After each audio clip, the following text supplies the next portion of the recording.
Según lo anunciado, ya se encuentra en edición especial el politólogo y escritor argentino Agustín Laje, quien ha venido a nuestro país para dictar cursos, conferencias y presentar su nuevo libro, Generación Idiota. Bienvenido, Agustín. ¿Qué tal, Diego? Gracias por la invitación. Felicidades por el libro, ante todo. Muchas gracias. Quiero comenzar hablando efectivamente de Generación Idiota y preguntarte cuál fue la motivación para escribir este libro. Ver que había demasiado idiota. Es una crítica radical al progresismo, básicamente, pero jugando con la idea de que hay una serie de dispositivos de idiotización, que este momento idiotizante no es por azar. La idiotización se va generando en distintos ámbitos, el ámbito de los medios de comunicación hegemónicos, el ámbito de la farándula, el ámbito de la moda, el ámbito de las universidades, donde ya no hay debate, no está abierto al diálogo, ahí hay un adoctrinamiento ciego, el ámbito de los colegios, el ámbito de las redes sociales, donde cualquiera que diga algo que saque los pies del plato termina censurados. Así que es una disección de nuestro mundo progresista. Sí, en el capítulo 5 abordas la idea de cómo escapar de la idiotez política y rebelarse de verdad contra el sistema establecido. ¿Cómo defines la idiotez política y cómo le escapamos? La idiotez política es casi que un oxímoron, porque el idiota griego, y la palabra idiota viene de la antigua Grecia, consiste precisamente en no participar en política. Esto es sumamente interesante porque cuando uno lee, por ejemplo, textos de antiguos griegos, va a ver que el idiota es aquel que está ensimismado y que pudiendo participar de política no lo hace, y no participando en política pierde su libertad, porque para el griego antiguo, uno era libre en la medida en que participaba en política. Nosotros los modernos, tenemos una visión totalmente distinta de la libertad. Para nosotros la libertad es precisamente tener a la política lejos de nosotros. Ahora, los griegos eran un poquito más inteligentes porque se daban cuenta que al final del día la política es necesaria porque no podemos vivir sin una sociedad. Y esa sociedad hay que organizarla. Y los que organizan lo social se llaman políticos. De modo que si no participamos en política, somos idiotas porque le estamos entregando a los políticos la posibilidad de ordenar nuestras vidas. Esto lo tenían muy claro los griegos y nosotros no lo tenemos tanto. Por lo tanto, la salida es participar en política, pero para eso educarse políticamente. La casta política no tiene interés de que nosotros nos eduquemos políticamente, porque si un ciudadano se educa, le va a demandar al político política seria. No videitos de TikTok, no las selfies, no que nos hablen de fútbol, no que nos cuenten chistes, sino que sean políticos que ganen sus debates, que muestren que sus ideas funcionan. Eso es mucho más difícil. Absolutamente. Ahora, pasemos al progresismo, y desde luego quiero abordar el feminismo luego. Pero te comentaba que hace unas 3 o 4 semanas vino acá Miklos Lukács y estábamos hablando de las tecnologías convergentes y el papel que juegan el progresismo en ese peligro para la especie humana. ¿Viste las declaraciones de Elon Musk esta semana? Sobre la inteligencia artificial. Sí, efectivamente, todo lo que estamos viendo hoy tiene una base material muy clara. Toda esta idea de los derechos, hay que garantizar los derechos LGBT. Si yo soy un hombre pero me siento mujer, pues soy una mujer. Si el niñito hoy dice que es una nena, pues entonces lo vamos a hormonar y le vamos a cortar los testículos. Y además queremos abortos para todo el mundo. Todo eso tiene una base muy clara que se llama natalidad.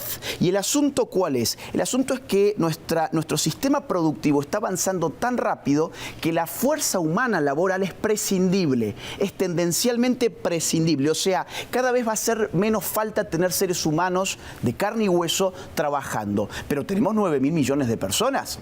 Hay que limitar el crecimiento de la población. ¿O ustedes se pensaban que el aborto era porque queríamos garantizar los derechos de las mujeres? Te pongo un caso. En México se mueren por año más de 3.700 mujeres por desnutrición. Cuando vos ves cuántas se mueren por abortos clandestinos, no llegan ni a 10.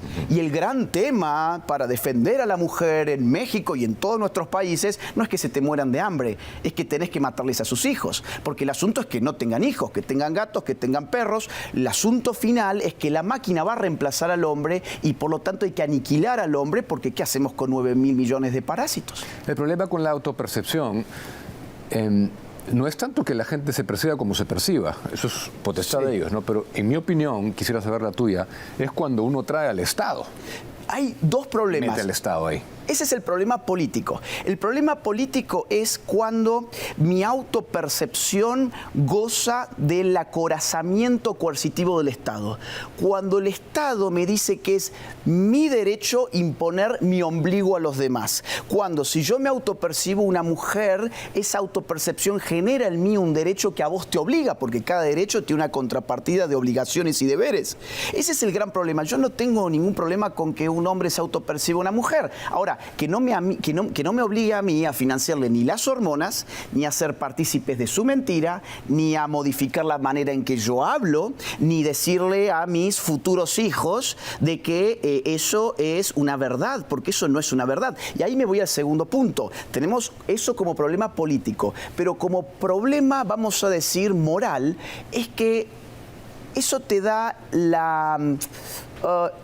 eso es una orden, es la orden de que los sentimientos son más importantes que la verdad.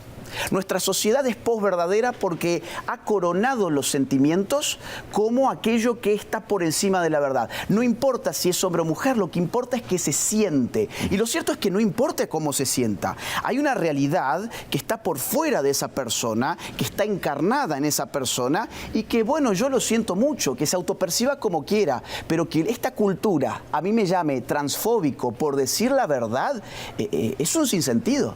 Absolutamente. El progresismo, quiero hablar de la cultura woke y del progresismo, se ha invertido en el sentido de que se perciben como revolucionarios, pero todo el status quo es progresista, evidentemente.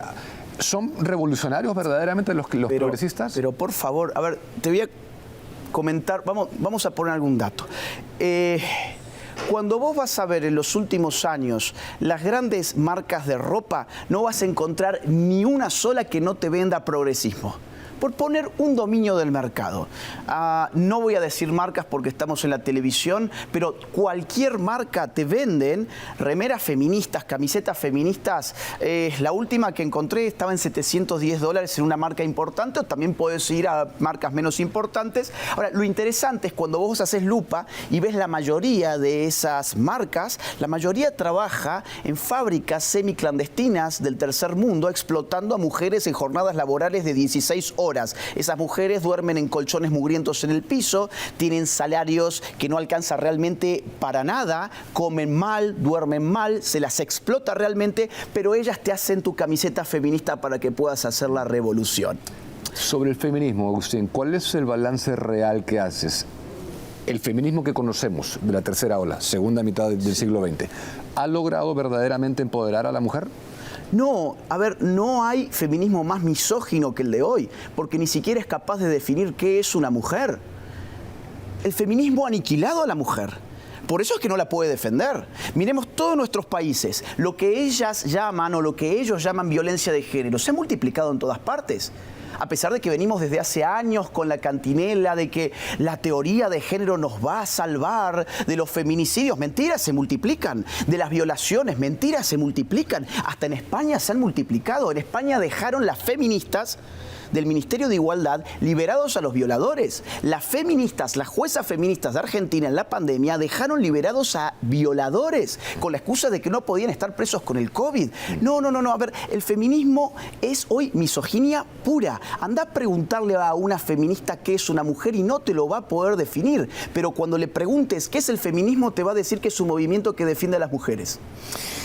Hace poco te escuché decir la frase, el feminismo creó un cuervo que le ha terminado comiendo los ojos a la mujer. Esa es la teoría de género. Vamos a ver, voy a sintetizarlo al máximo.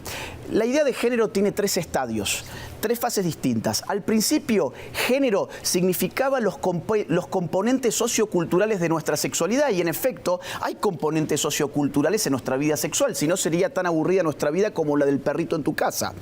Pero andando el tiempo, eso que llamábamos género empezó a significar algo así como sexo. Es decir, el género a mí me brindaba una identidad per se, al margen del sexo. Yo puedo tener un sexo, pero el género me atribuye a mí una identidad que está recibida culturalmente, pero que la puedo apropiar o rechazar.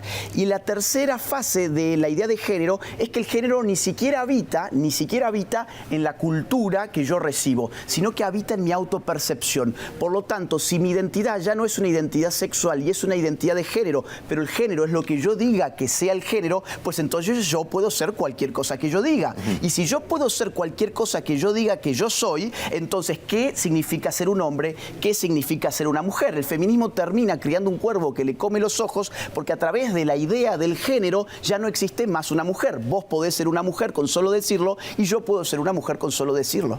Si el feminismo ha terminado creando la ideología de género, ¿es responsable a su vez entonces de que, por ejemplo, un hombre que se autopercibe mujer termine compitiendo con ella en deportes de contacto, en UFC, en box y en natación? El ejemplo de Riley Gaines que hablábamos. En efecto, y de cosas peores también. En Córdoba, mi ciudad natal, hace algún año, hace más o menos 3 años, ¿sí?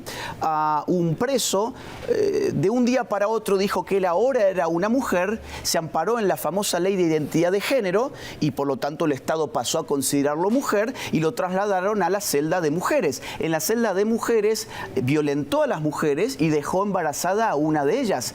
¿Hubo alguna manifestación de las feministas en contra de ese caso? Ninguno, al contrario, hicieron todo silencio. ¿Por qué? Porque son las consecuencias no esperadas o muy esperables, según como lo veamos, de esa teoría, que es una teoría que está encontrada contra la realidad. No es una teoría que responda a la realidad. Bueno, pero si entonces partamos de un ejemplo que tú citas mucho. Si Simone de Beauvoir dijo, no se nace mujer, llega una a hacerlo, en esta era de posverdad, en cual tenemos que hablar de estas cosas que parecieran ridículas, ¿cómo se define mujer? ¿Qué es mujer y qué es hombre? Entonces, mujer es un miembro de la especie humana con el aparato reproductivo femenino. ¿Y su estructura cromosómica la consideras XX y exactamente, XX o XY? Es que no hay mucho más. Ahora, ¿por qué hoy es imposible definir a la mujer en función de su realidad biológica? Porque el mandato actual es suponer que la identidad reside en algo llamado autopercepción, no en ningún cuerpo. Ahora, eso genera gravísimos problemas, porque volvemos a la idea del cuervo que te saca los ojos. Vamos a pensar en un señor que golpea a su señora. Pues ese señor realmente no tiene más que hacer que ir al Estado y decir que él también es una mujer cuando lo quieran meter preso. Porque entonces ya no va a ser violencia de género, va a ser una señora que le pegó a otra señora.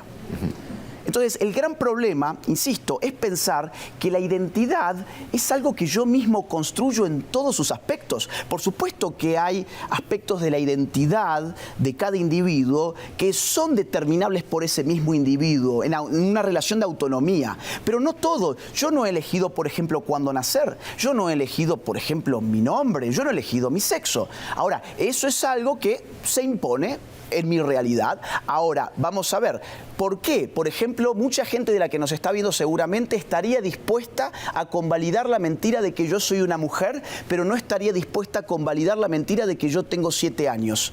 ¿Por qué en un caso sí y en el otro no? Si estamos hablando de lo mismo. Es una época de ridiculez. Ahora, nos queda un minuto y no quiero dejar de preguntarte por la cultura woke. ¿Dónde la colocas? ¿Cómo la analizas? ¿Y qué haríamos entonces con el problema de la disforia? Te he escuchado ejemplos muy interesantes en los casos de la bulimia y la anorexia, que es un caso de distorsión de imagen de autopercepción. En 60 segundos, si pudieras hacer. En 60 segundos, vamos a suponer, un padre de familia advierte que su hija de 14 años está cada día más flaca, que no come, que cuando come vomita a propósito. Pues ese padre de familia, que se da cuenta que su hija tiene un problema de identidad en la medida en que ella se ve en el espejo como si pesara 150 kilogramos, pero la realidad es que pesa 30 kilogramos, ese padre sería un criminal si le dijera, hija, tu autopercepción es la realidad. Por lo tanto, si te percibís de 150 kilogramos, vení que te hacemos una liposucción. No, ese padre de familia tiene que darle ayuda de verdad a esa hija. ¿Y por qué no operamos de la misma manera cuando los niños dicen que no se sienten del sexo que son? ¿Por qué cuando no se sienten del sexo que son decimos que hay que darles bloqueadores hormonales, darles hormonas sintéticas que son muy dañinas para la salud? Más aún, ¿por qué decimos que hay que mutilarles sus genitales y sus órganos sanos?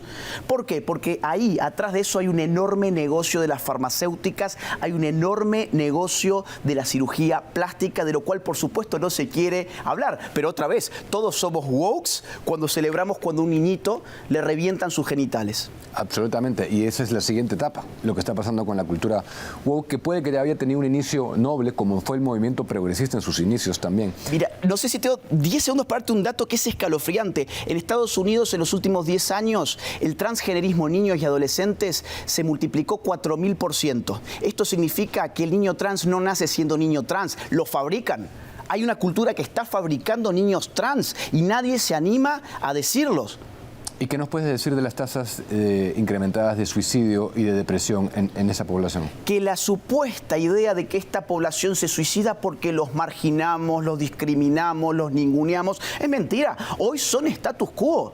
Hoy no hay nadie, no hay ninguna de las grandes marcas, no hay grande tecnológica, no hay gran de las Big Tech, no, a ver, la ONU, los estados, los partidos políticos, los famosos, los músicos, todo el mundo, las universidades, todo el mundo está dedicado a celebrar esta ideología. ¿Qué más les falta para no ser oprimidos y por qué en todo caso cuanto menos son oprimidos, ahora vemos que eso no se trasluce en los índices de suicidios, que se mantienen igual o creciendo incluso? Absolutamente. Gracias, Agustín, por estar acá. Muchas gracias a vos, Diego. Suerte en tu trabajo.